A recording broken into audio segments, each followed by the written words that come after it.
Hello வணக்கம், welcome to அச்சு trends. இன்றைக்கி நம்ம சப்பாத்திக்கு ஒரு சூப்பரான சைடிஷ் செய்யலாங்க. அது எப்படி செய்யலான்னு பார்க்கலாம். ஃபஸ்ட்டு ஸ்டவ் ஆன் பண்ணி ஒரு கடாய் வச்சுக்கிட்டோம்.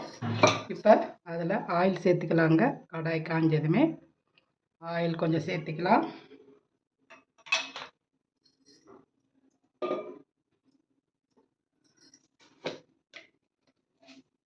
ஆயில் காஞ்சதுமே நம்ம ஒரு அரை ஸ்பூன் சோம்பு, ஒரு பட்டைத்துண்டு, லவங்கம் ஒரு 3 லவங்கம், ஏலக்காய் ஒரு ஏலக்காய் போட்டுக்கலாங்க. நல்லா வாசனையாக இருக்கும். இது சப்பாத்தி, பூரிக்கு, தோசைக்கு இது எல்லாம் ரொம்ப நல்லா இருக்குங்க இந்த சைடிஷ்ஷு. இப்போ இஞ்சி ஒரு சின்ன துண்டு இஞ்சி, பச்சை மிளகாய் 1, பூண்டு இதெல்லாம் 3 சேர்த்து நம்ம இடித்து வச்சுருக்குறோங்க. இப்போ வந்து இதில் சேர்த்துக்கலாம்.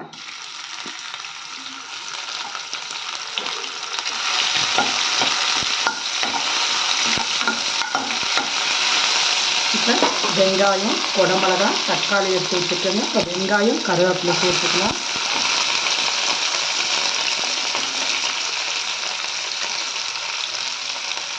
வெங்காயம் பெரிய வெங்காயம் தாங்க நான் கட் பண்ணி வச்சுருந்தேன். பெரிய வெங்காயம் தான் நல்லா இந்த தொக்குக்கு. பெரிய வெங்காயம் இதில் சேர்த்துக்கிட்டேன்.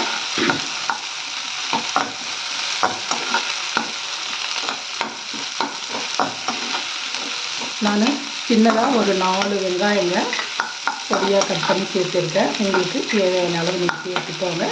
தக்காளி 2 தக்காளி அதை கட் பண்ணி வச்சுருக்குறேங்க. அதுவும் நம்ம இதில் சேர்த்துக்கலாம்.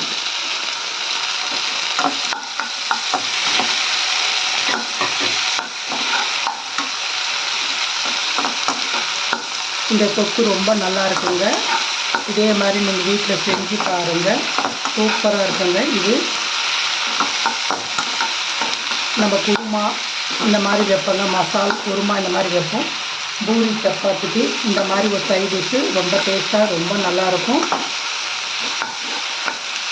நல்லா வெங்காயம் தக்காளி நல்லா ரொம்ப கொலைய வதக்க வேண்டியது இல்லைங்க. இந்த மாதிரி 1 2 இப்படி வதக்கிக்கோங்க போதும்.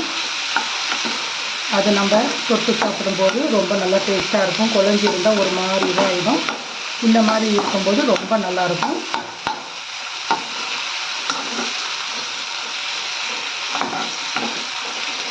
இந்த அளவுக்கு வதங்கிடுச்சு. இப்போ நம்ம இதில் குடமிளகா, ஒரே ஒரு குடமிளகா பொடி பொடியாக கட் பண்ணி வச்சுருந்தோம். இந்த குடமிளகாவும் இதில் சேர்த்துக்கிறேங்க. குடமிளகா நல்லா 2 வதக்கணும்னு நம்ம இதுக்கு தேவையான நம்ம மசாலா சேர்த்துக்கலாங்க. மஞ்சள்தூள்,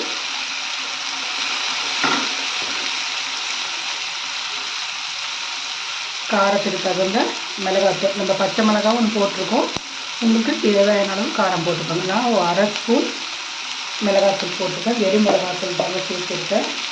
உங்கள் வீட்டில் குழம்பு மிளகாய்த்தூள் இருந்தாலும் சேர்த்துக்கோங்க. இப்போ தனியாத்தூள் சேர்த்துக்கிட்டோம். ஒரு அரை ஸ்பூன் தனியாத்தூள்.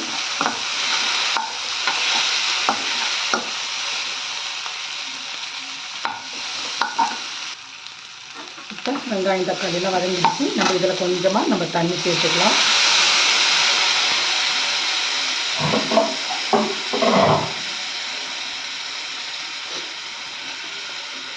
கொஞ்சம் வேகிற அளவுக்கு நம்ம தண்ணி சேர்த்துக்கலாங்க. இப்போ இதுக்கு தேவையான அளவு உப்பு போட்டுக்கலாம்.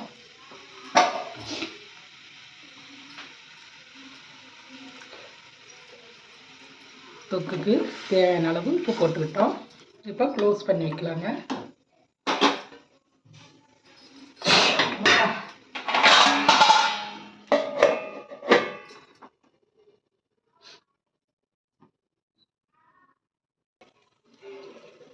தொக்கு வந்து நல்லா வெந்துடுச்சான்னு நம்ம பார்க்கலாங்க. ஒரு 5 நிமிஷம் ஆச்சுங்க. தொக்கு பாருங்கள், தண்ணியெலாம் வந்து ஓரளவுக்கு சுண்டிடுச்சு. இப்போ இதில் வந்து நம்ம வந்து உருளைக்கிழங்கு, ஒரு பெரிய உருளைக்கிழங்கை வந்து நம்ம வந்து எடுத்து வச்சிருந்தோம். இதுவும் வந்து இதிலே சேர்த்துக்கலாம். சேர்த்து நல்லா கலந்து விட்டுக்கலாங்க. சூப்பராக இருக்குங்க. இந்த உருளைக்கிழங்கு இந்த மழைக்கு இது ரொம்ப நல்லாயிருக்கும். இந்த குளிர் காலத்துலலாம் இந்த மாதிரி சப்பாத்தி நம்ம செஞ்சு இந்த சைடிஷ் வச்சு சாப்பிடும்போது ரொம்ப நல்லா இருக்குங்க. இப்போ கொஞ்சமாக மேலே வந்து நம்ம பட்டர் சேர்த்துக்கலாம். பட்டர் சேர்த்துக்கோங்க. இது டேஸ்ட்டு ரொம்ப நல்லாயிருக்கும். நம்ம ஹோட்டலில் சாப்பிட்ட அதே டேஸ்ட்டாக இருக்குங்க. ஹோட்டலுக்கு போனால் எப்படி நம்ம வந்து நம்ம பன்னீர் பட்டர் மசாலாலாம் நம்ம வாங்குவோமோ அந்த டேஸ்ட்டில் இருக்குங்க. பட்டர் நம்ம இதில் சேர்த்துக்கிட்டோம். சூப்பரான சைடிஷுங்க, ரொம்ப நல்லாயிருக்கும். மேலே கொஞ்சம் மல்லித்தலை போட்டு நம்ம வந்து ஆஃப் பண்ணிடலாங்க. அவ்வளோதாங்க. சப்பாத்தி, பூரி, தோசை எல்லாத்துக்குமே இந்த சைடிஷ் வந்து ரொம்ப நல்லா இருக்குங்க. இதே மாதிரி நீங்கள் செஞ்சு பார்த்துட்டு எப்படி இருக்குன்னு எனக்கு சேனலுக்கு கமெண்ட் பண்ணுங்கள், ஷேர் பண்ணுங்கள், சப்ஸ்கிரைப் பண்ண மறந்துடாதீங்க. சப்பாத்தி கூட ரெடி ஆகிடுச்சுங்க. இப்போ நம்ம இதுக்கு பாருங்கள், சைடிஷ் பாருங்கள், சூப்பராக இருக்கும். இதே மாதிரி செஞ்சு பார்த்துட்டு எங்கள் அச்சுட்டன்ஸ் சேனலுக்கு லைக் பண்ணுங்கள், ஷேர் பண்ணுங்கள், கமெண்ட் பண்ணுங்கள், சப்ஸ்கிரைப் பண்ண மறந்துடாதீங்க. பிடிச்சிருந்தால் லைக் பண்ணுங்கள். நீங்கள் ஒரு முறை இந்த டிஷ் நீங்கள் செஞ்சு பார்த்தீங்கன்னா நீங்கள் வந்து விடவே மாட்டீங்க. நீங்கள் அடிக்கடி நீங்கள் இதுதான் செய்வீங்க. சூப்பரான சப்பாத்திக்கு சைடிஷ், பூரி சப்பாத்திக்கு சைடிஷ். ஓகே, பாய்.